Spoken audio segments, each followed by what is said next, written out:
तो hello friends, आज हम पढ़ने वाले हैं चैप्टर 3 एग्रीकल्चर ऑफ क्लास 8। मैं आपको बस मेन टॉपिक पढ़ाऊँगी फॉर अ क्विक रिवीजन। तो सबसे पहले हम लोग को ये जानना है कि एग्रीकल्चर क्या होता है। What is the definition of agriculture.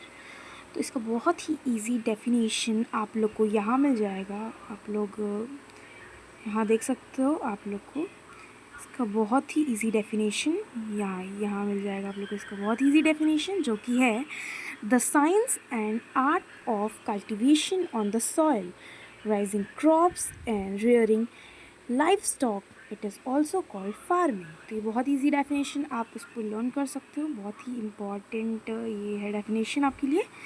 तो पहला है एग्रीकल्चर का डेफिनेशन। अब सेकंड है इसके टाइप्स क्या होते हैं। तो ये हम लोग पढ़ेंगे। Sericultural, what is the meaning of sericultural? Commercial rearing of silkworms. That means large scale rearing of silkworms. उसको बड़े large scale पे silkworm को grow किया जाता है, उसे sericulture बोलते हैं। For selling purpose, for making profits. Second, पेसिकल्चरल। तो ये क्या होता है, तो आइए देखते हैं। Breeding of fish, specially constructed tanks and ponds. मतलब फिश की ब्रीडिंग कराई जाती है और टैंक्स को कंस्ट्रक्ट किया जाता है, पॉन्ड्स बनाए जाते हैं for fish breeding fish purpose. Second आ जाता है, फोर्थ आता है विटीकल्चर। व्हाट इज़ ये विटीकल्चर, क्या होता है। तो कल्टीवेशन ऑफ ग्रेप्स, बहुत ही सिंपल है। Cultivation of grapes, very simple. Cultivation of grapes, तो ग्रेप्स की लार्ज स्केल पे कल्टीवेशन होती है, उसे विटीकल्चर बोलते हैं। और हॉर्टिकल्चरल, आपने साइंस में भी ये टर्म सुना होगा। हॉर्टिकल्चरल बहुत ही इम्पॉर्टेंट है, ये भी आप लोग को जानना। तो हॉर्टिकल्चरल क्या होता है। हॉर्टिकल्चर होता है growing vegetables, flowers and fruit for commercial use. तो इसका एक मैं आपको इजी सा डेफिनेशन बता दे रही हूँ, जो है large scale cultivation of vegetable, flowers and fruit. तो लार्ज स्केल पे उसको, कमर्शियल स्केल पे फ्लावर को, फ्रूट्स को, वेजिटेबल्स को कल्टीवेट किया जाता है, उसे हम लोग हॉर्टिकल्चर बोलते हैं। अब पढ़ेंगे हम लोग फार्म सिस्टम क्या होता है। तो फार्म सिस्टम बेसिकली ये होता है, मतलब agriculture of a farming can be looked as a system. तो एग्रीकल्चर को हम लोग एक सिस्टम मानते हैं। तो उसके लिए बेस्ट एग्रीकल्चर बनाने के लिए हम लोग को क्या क्या इनपुट्स, कौन कौन से इनपुट्स इम्पॉर्टेंट हैं, आइए देखते हैं। तो इसके लिए आपके इनपुट्स इम्पॉर्टेंट हैं seed, fertiliser, machinery, seed, fertilisers, machinery and labour. तो हम लोग को इतने इम्पॉर्टेंट हैं एग्रीकल्चर के लिए। सीड चाहिए होगा, fertilisers for growing in a large crops, machines तो चाहिए होंगे, लेबर्स ऑफ कोर्स लेबर चाहिए होगा। Okay, some of the operation involve are ploughing, some of the operation are involve ploughing, sowing, irrigation, weeding and harvesting. अब ये ploughing, sowing, irrigation, weeding and harvesting क्या होता है। तो बहुत ही सिंपल है। प्लॉगिंग मतलब सॉइल को खोदना, प्लॉग करना, सॉइल को खोदना। सोइंग मतलब सीड्स को मिट्टी में डालना, उसको सो करना। इरीगेशन मतलब सींचना होता है, पानी देना। और वीडिंग मतलब जो अनवांटेड ग्रास होते हैं, जिन्हें वीड्स कहते हैं, उनका रिमूव करना। तो ये आपने साइंस में पढ़ा होगा। वीडिंग मतलब ये होता है कि जो वीड्स को रिमूव करना, अनवांटेड ग्रास जैसे वीड्स कहते हैं। और वो किस चीज़ से होते हैं, रिमूव होते हैं, वीडीसाइड यूज़ करते हैं उसके लिए। एंड हार्वेस्टिंग, उसको काटना, हार्वेस्ट करना। ओके, तो स्टार्ट करते हैं, नेक्स्ट पढ़ते हैं। The output from the system include crop, wool, dairy products and poultry products. तो ये सब कैसे, क्या सिस्टम इंक्लूड क्या करते हैं। क्रॉप मिलता है हम लोग को, वुल मिलता है, डेयरी प्रोडक्ट्स दूध के सामान मिलते हैं। ठीक है, तो अब हम लोग नेक्स्ट पढ़ते हैं टाइप्स ऑफ फार्मिंग। तो अब टाइप्स ऑफ फार्मिंग क्या होता है। सबसे इम्पॉर्टेंट टाइप्स ऑफ फार्मिंग, ये सब जो सबसिस्टेंस फार्मिंग और इंटेंसिव फार्मिंग, ये सब बहुत इंपॉर्टेंट है। कमर्शियल फार्मिंग सब बहुत इंपॉर्टेंट है। तो हाईलाइट करते हुए चलिए, सबसे पहले अब ये क्या है। तो types of farming is a practice in a various way across the world. Depending upon the geographical condition, मतलब टाइप्स ऑफ फार्मिंग, जो फार्मिंग होता है, एग्रीकल्चर होता है, उसको टू टाइप्स में डिवाइड किया गया है, subsistence farming and commercial farming. तो सबसिस्टेंस फार्मिंग क्या होता है? सबसिस्टेंस फार्मिंग वो होते हैं जो फार्मर अपने खुद के लिए क्रॉप्स को ग्रो करते हैं, अपने खुद के यूज़ के लिए, ना कि कोई नहीं, कोई कमर्शियल यूज़ के लिए नहीं, ना कोई सेल, ना कोई बेचने के लिए, ना ख़रीदने के लिए, ना कोई प्रॉफिट कमाने के लिए। वो लोग अपने फैमिली के लिए खुद से उसको ग्रो करते हैं। बाई हाउस होल्डर्स लेबर्स से वो ग्रो करते हैं, हाउस होल्डर लेबर से ग्रो करते हैं। खुद के लेबर मतलब खुद के हाउस होल्डर लेबर्स में हेल्प करते हैं, खुद के घर वाले इसमें हेल्प करते हैं। For agriculture traditional and very low level of technology इसमें यूज़ होता है, विदाउट एनी सच अ मोर टेक्नोलॉजी। ठीक है, तो अब सबसिस्टेंस फार्मिंग को भी टू टाइप्स में डिवाइड किया गया है। तो हम लोग अभी कमर्शियल फार्मिंग पढ़ेंगे, पहले सबसिस्टेंस फार्मिंग पढ़ लेते हैं। तो उसको टू टाइप्स में डिवाइड किया गया है, तो आइए देखते हैं। तो पहला है इंटेंसिव सब्सटेंसेस एग्रीकल्चर और दूसरा है प्रिमिटिव सब्सटेंसेस एग्रीकल्चर। तो ये अब देखते हैं इंटेंसिव सब्सटेंस एग्रीकल्चर क्या होता है। तो ये एक ऐसा कल्टीवेटर में फार्मर कल्टीवेट करता है, तो स्मॉल एरिया पे वो कल्टीवेशन करता है यूजिंग सिंपल टूल्स और मोर लेबर्स। उसके लिए वो एक स्टेबल जगह पे वो अपने कल्टीवेशन करता है। उसके लिए कहाँ पे? जहाँ पे क्लाइमेट बहुत अच्छा होता है, टेम्परेचर बहुत अच्छा है, प्रॉपर रेनफॉल होती है, अच्छी धूप सनशाइन होती है, फर्टाइल सॉइल होती है, तो उसके लिए बहुत ज़्यादा यूज़फुल रहता है। तो ऐसे कौन से मतलब एनुअली कौन सा ऐसा क्रॉप होता है जो कि मेनली यहाँ पे राइस मेन होता है? ये rice is a main crop. Other crops including wheat, माजी, pulses and oil seeds. Oil seeds मतलब सनफ्लावर्स हो गए जिसमें से ऑयल निकलता है। Intensive subsistence agriculture is prevalent in a thickly populated area, मतलब थिकली पॉपुलेटेड मतलब जो बहुत ज़्यादा पॉपुलेटेड हो क्रॉप्स वगैरह के लिए, तो मानसून अच्छी खासी बारिश हो, मानसून रीजन हो of southern and east Asia. तो अब पढ़ते हैं हम लोग यहाँ पर प्रिमिटिव सब्सटेंसेस। अब ये प्रिमिटिव सब्सटेंसेस एग्रीकल्चर क्या होता है? Including shifting cultivation and nomadic heading. तो प्रिमिटिव सब्सटेंसेस को एग्रीकल्चर को फिर से दो टाइप में डिवाइड किया गया है, शिफ्टिंग कल्टीवेशन, नोमैडिक हेडिंग। तो अब इसके पढ़ते हैं shifting cultivation is also known as a slash and burn cultivation. हम लोग बहुत पहले से पढ़ते आ रहे हैं। Shifting cultivation is also known as a slash and burn cultivation, मतलब जिसमें सॉयल को फर्टाइल बनाने के लिए पेड़ों को, सूखे पत्तों को काट के जलाया जाता है और उसी वो सॉयल में मिक्स कर दिया जाता है। तो उससे सॉयल जो हमारी फर्टाइल हो जाती है, जो कि बहुत अच्छा फील्ड प्रोवाइड करती है एग्रीकल्चर के लिए। ठीक है, और नोमैडिक हर्डिंग क्या होता है? अब नोमैडिक हर्डिंग क्या होता है? तो नोमैडिक हर्डिंग मतलब कि जगह पे जा के अपने एनिमल्स को हर्ड करना, चराना, रेयरिंग करना अपने एनिमल्स के साथ।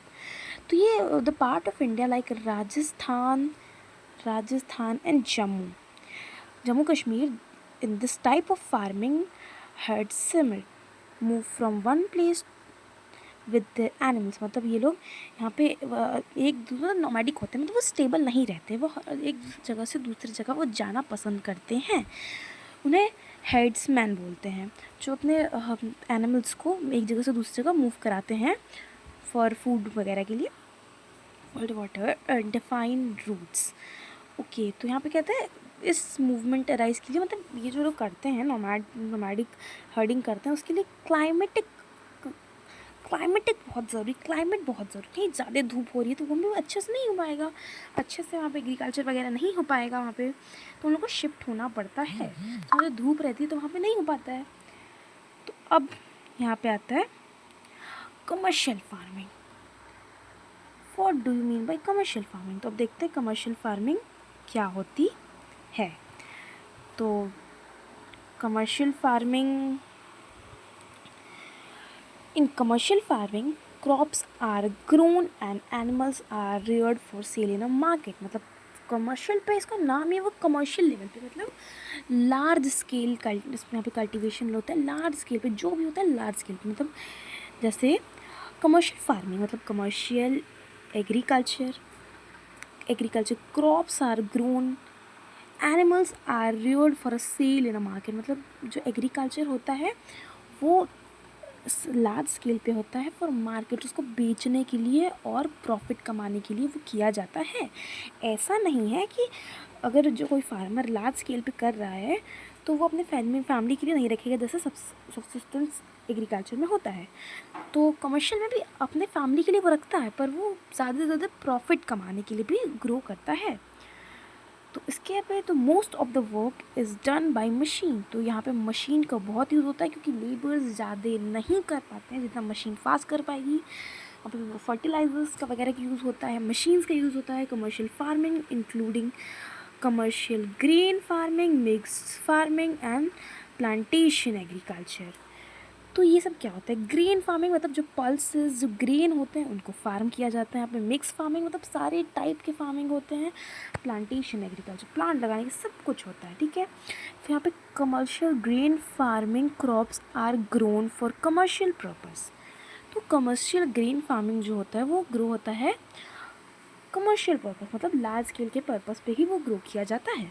Wheat and maize, wait guys, हाँ, तो wheat and maize are commonly commercial, इसको बहुत कॉमनली कमर्शियल ग्रो होता है, मतलब बहुत से ज़्यादा की जगह पे यूज़ होता है।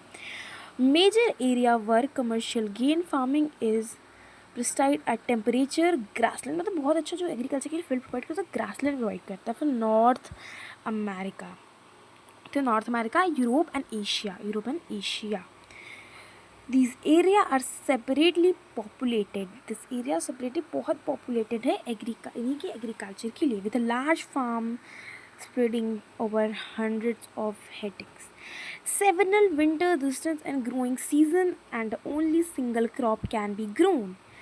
तो what is mix farming? Mix farming क्या होती है? तो मिक्स फार्मिंग होती है इसमें सभी टाइप के स्टॉक्स जो सभी टाइप के क्रॉप्स जो ग्रोन किए जाते हैं उन्हें मिक्स फार्मिंग यहाँ पे बोलते हैं हम लोग। तो अब आते हैं, तो यहाँ पे एक लाइन 2 लाइन और रह गई है। इट्स प्रिस्क्राइब्ड इन यूरोप, ये यूरोप में, ईस्टर्न यूएसए, यूरोप में eastern USA and south Australia, New Zealand and south Africa यहाँ पे होता है ज़्यादातर। तो अब बढ़ते हैं प्लांटेशन क्या होता है। Plantation are a type of commercial farming where single crop tea, coffee, sugar cane and cashew, rubber, banana और कॉटन आर ग्रोन। तो प्लांटेशन क्या होता है? इसमें कमर्शियल फार्मिंग होती है, भी लार्ज स्केल पे फार्मिंग होती है। किसकी? Tea, coffee, sugar cane, cashew, rubber, banana और कॉटन आर ग्रोन। इसे कहते हैं plantation. Large amount of labour and capital are required, इसमें लार्ज अमाउंट के लेबर और कैपिटल रिक्वायर्ड होते हैं। The produce may be processed on the farm itself or in a nearby factories. The development of transport network is thus essential for such a farming. Development transport की बहुत, क्योंकि कितने सारे जो commercial level पे होते हैं तो उन्हें जगह जगह पहुंचाने के लिए ट्रांसपोर्ट नेटवर्क इस बहुत ज़रूरी, बहुत एसेंशियल है। तो अब हम लोग यहाँ पर पढ़ते हैं major plantation are found in a tropical region. What is a major plantation found in a tropical region of the world? ठीक है, तो अब इसमें देखते हैं मेजर जो प्लांटेशन ट्रॉपिकल रीजन में वर्ल्ड में कौन कौन से फाउंड होते हैं। तो वो है हमारा यहाँ पे रबर इन मलेशिया, कॉफ़ी, ये बहुत इंपॉर्टेंट टर्म है, कॉफ़ी इन ब्राज़ील। ये जनरल क्वेश्चन से भी बनते हैं, जनरल नॉलेज के क्वेश्चन भी बनते हैं कि कॉफ़ी ब्राज़ील में उगती है, ठीक है। Tea in India and Sri Lanka are some examples, ठीक है।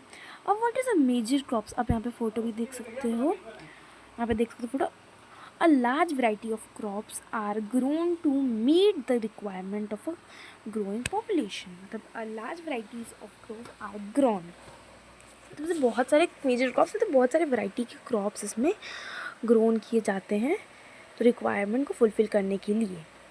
Crops also supply raw materials for agro based industries. Major food groups are wheat major food जो बहुत ही कॉमनली फूड होते हैं वो वीट, राइस एंड माजी होता है, जो मेनली मतलब बहुत ज़्यादा जो ज़्यादा पॉपुलेशन में उगाया जाता है वो है वीट, राइस, माजी and millet, jute and cotton I fibre crops. अच्छा, एक क्वेश्चन यहाँ पे एक राइज होता है कि जो जूट होता है उसको गोल्डन फाइबर क्यों बोला जाता है?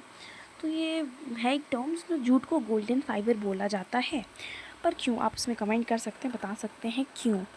फिर लास्ट में मैं इसका आंसर आपको बता देती हूँ। ठीक है, तो अब ये मेजर क्रॉप्स पहला है rice. Let's see to rice. Rice को देखते हैं, अब ये वाला टॉपिक, राइस, व्हीट, मिलेट। उसके आगे देखते हैं, rice is a major food crop of the world. अच्छा, राइस हम लोग हर जगह देखते हैं, मतलब उगाया जाता है बहुत ही, क्योंकि crop of the world, rice एक मेजर क्रॉप है वर्ल्ड का। It is a staple diet of the tropical सब ट्रॉपिकल रीजन। ये ट्रॉपिकल सब ट्रॉपिकल रीजन पे उगाया जाता है। Rice needs high temperature. Rice need high temperature. Rice को हाई टेम्परेचर की ज़रूरत है, धूप की ज़रूरत है। हाई ह्यूमिडिटी हाई होनी चाहिए।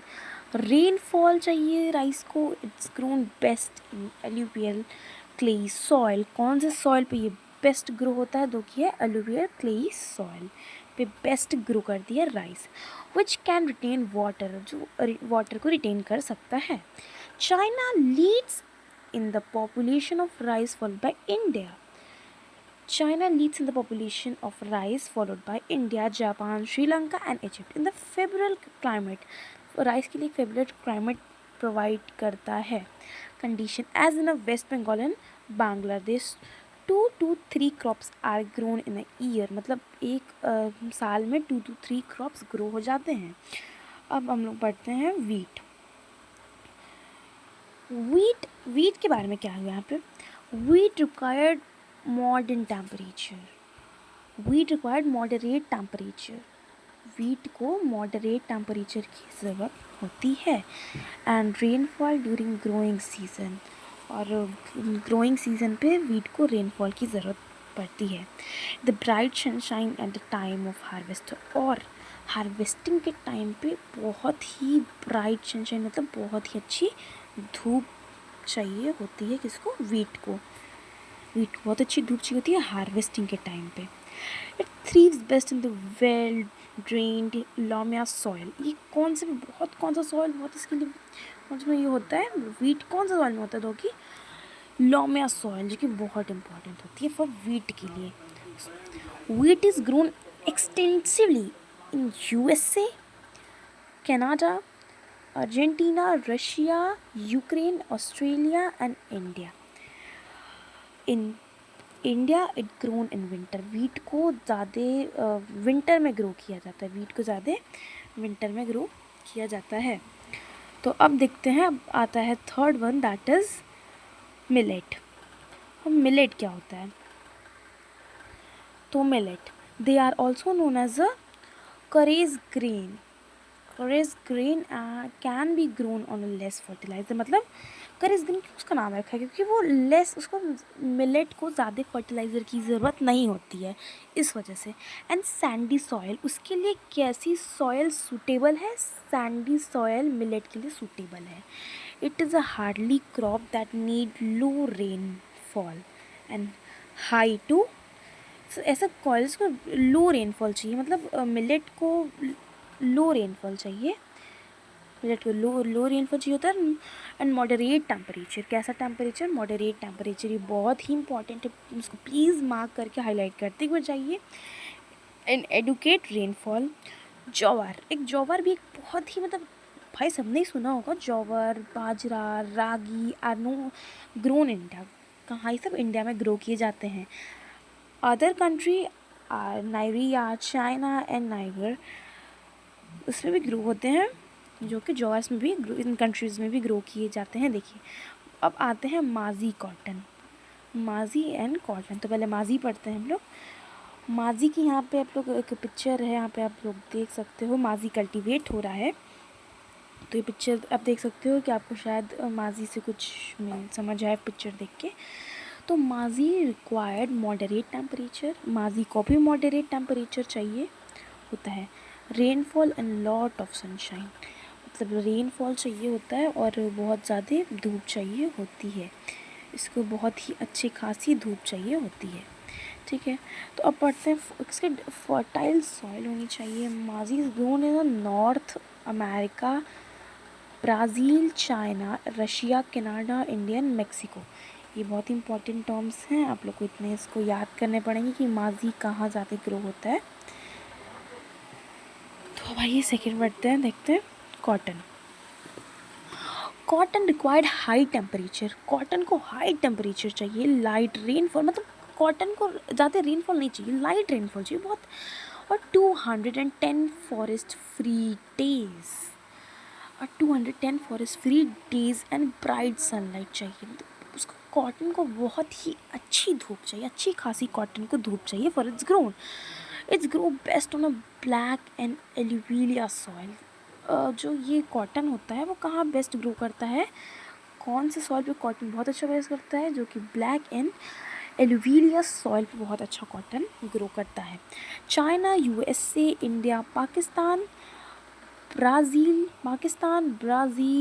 And Egypt are the leading producer of cotton. बहुत अच्छा प्रोड्यूस करते हैं ये लोग, कॉटन प्रोड्यूस करते हैं। It is one of the main raw material, ये एक सा बहुत इम्पॉर्टेंट रॉ मटेरियल है कॉटन टेक्सटाइल इंडस्ट्री के लिए। फॉर कॉटन के क्लोथ्स बनाने के लिए, बहुत कुछ यूज़ करने के लिए कॉटन का बहुत अच्छा यूज़ होता है, और ये बहुत ही ज़्यादा important material, important raw material है।